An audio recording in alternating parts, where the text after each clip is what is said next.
खाने में क्या अंतर है। एक बार देवी सत्यभामा ने देवी रुक्मणी से पूछा कि दीदी, क्या आपको मालूम है कि श्री कृष्ण जी बार बार द्रौपदी से मिलने जाते हैं। कोई अपनी बहन के घर बार बार मिलने थोड़ी ना जाता है। मुझे तो लगता है कुछ गड़बड़ है। ऐसा क्या है जो बार बार द्रौपदी के घर जाते हैं। तो देवी रुक्मणी ने कहा, बेकार की बातें मत करो। ये बहन भाई का पवित्र संबंध है। जाओ, जाकर अपना काम करो। ठाकुर जी सब समझ गए और कहीं जाने लगे। तो देवी सत्यभामा ने पूछा कि प्रभु, आप कहाँ जा रहे हो। ठाकुर जी ने कहा कि मैं द्रौपदी के घर जा रहा हूँ। अब तो सत्यभामा जी और बेचैन हो गईं और तुरंत देवी रुक्मणी से बोली, देखो दीदी, फिर वही द्रौपदी के घर जा रहे हैं। कृष्ण जी ने कहा कि क्या तुम भी हमारे साथ चलोगी। तो सत्यभामा जी फौरन तैयार हो गईं और देवी रुक्मणी जी से बोली कि दीदी, आप भी मेरे साथ चलो ना, और द्रौपदी को ऐसा मजा चखा के आएंगे कि वो जीवन भर याद रखेगी।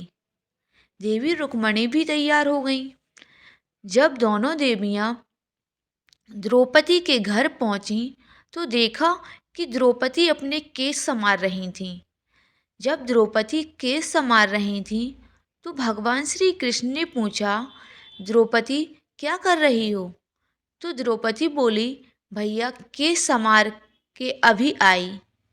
तो भगवान बोले, तुम काहे को केस संवार रही हो। तुम्हारी तो दो दो भाभियाँ आई हैं, ये तुम्हारे केस संवारेंगी। फिर कृष्ण जी ने देवी सत्यभामा से कहा कि तुम जाओ और द्रौपदी के सिर में तेल लगाओ।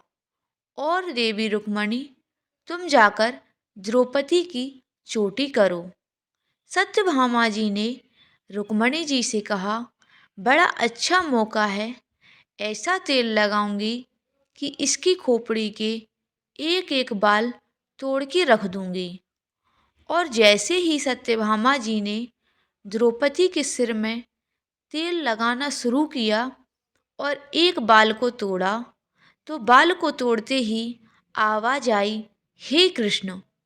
फिर दूसरा बाल तोड़ा, फिर आवाज आई, हे कृष्ण।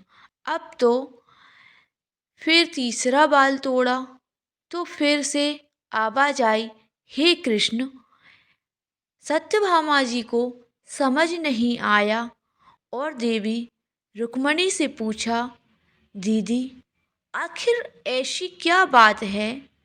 द्रौपदी के मस्तक से जो भी बाल तोड़ती हूँ तो कृष्ण का नाम क्यों निकल कर आता है।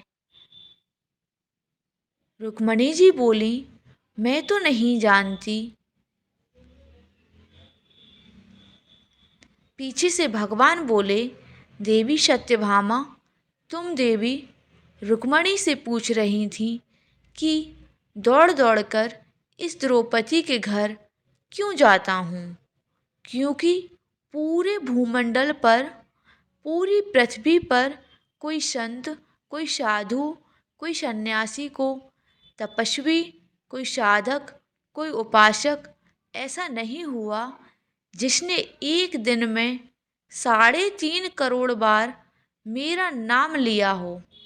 और द्रौपदी केवल ऐसी स्त्री है जो एक दिन में 3.5 करोड़ बार मेरा नाम लेती है, प्रतिदिन स्नान करती है। इसलिए उसके हर रोम में कृष्ण नजर आते हैं और इसलिए मैं रोज इसके पास आता हूँ। इसे कहते हैं स्नान, जो देवी द्रौपदी प्रतिदिन किया करती है। हम जो हर रोज साबुन, शैम्पू और तेल लगाकर अपने तन को स्वच्छ कर लिया करते हैं, इसको केवल नहाना कहा गया है। स्नान का मतलब है हमारे शरीर में 3.5 करोड़ रोम छिद्र हैं। जब नारायण से पूछा गया, ये 3.5 करोड़ रोम छिद्र कर्मों दिए गए हैं। तो नारायण ने कहा, जब मनुष्य 3.5 करोड़ बार भगवान का नाम ले लेता है तो जीवन में एक बार उसका स्नान हो पाता है। इसको कहते हैं स्नान। जय जय श्री राधे कृष्णा जी। तो यदि आपको हमारी कहानी